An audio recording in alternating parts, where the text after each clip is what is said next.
So, how do we implement the History is Mystery approach with children? First, we give the children a problem. For example, at the beginning of the demonstration, we asked, "Have you ever gone on a long trip? What did you pack to take with you?" We might also want to take the children outside to observe what is available outside in nature, or we could show them pictures of environmental features that would be available.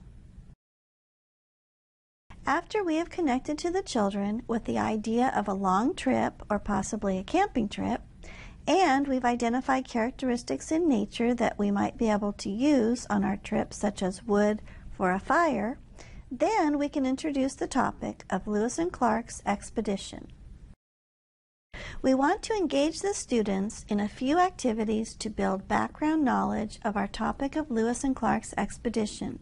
For example, we might do a word sort or preview some of the vocabulary that they will encounter when they read the journal entries in some of the clues.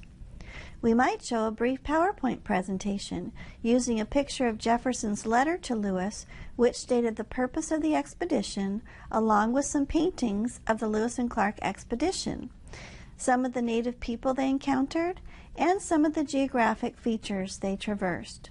All of these activities would be used to build background knowledge. Next, we introduce the mystery question. It's important to have a focus question or mystery question that is broad and open-ended, such as the one we used, which has multiple answers.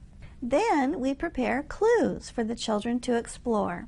For this demonstration, I used artifacts, journal entries, maps, photographs, and audio recordings as clues to solving the history mystery. It is ideal to use primary sources and reproduction artifacts of the time period in addition to secondary source material. Then we place the clues around the classroom at different centers. We want to model how to use the clues, so you might want to do the first clue as a whole class. That way you can model the process for the children. Then the children rotate through the centers and write in their observation journals. Finally, they develop a hypothesis and cite evidence to support it. This whole experience could take several class sessions. As the children are rotating through the centers, we as their teachers are circulating around the room, assisting children as needed. We want to encourage our young historians and let them know that they are doing exactly what real historians do when they are trying to solve a historical puzzle. After the journals are complete, the class as a whole lists the possible hypotheses that fit the evidence discovered in the clues. As teachers, we can record the children's responses on chart paper or in some way so that they are visible to everyone.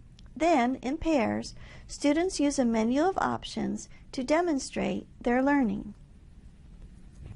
Students make choices about how they will demonstrate their learning.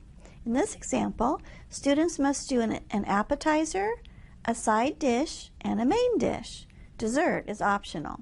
Children can self-differentiate from the menu options. Classroom management is key to the successful implementation of History is Mystery lessons. It's advisable to have enough stations that allow for easy flow from one center to another. Model appropriate behavior when handling artifacts, and model how to write journal observations. The mystery must be formed in a question that is broad and open-ended.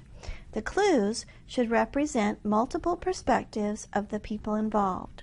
The clues should be in a variety of forms, such as primary sources, secondary sources, video and audio clips, maps, charts, graphs, and artifacts.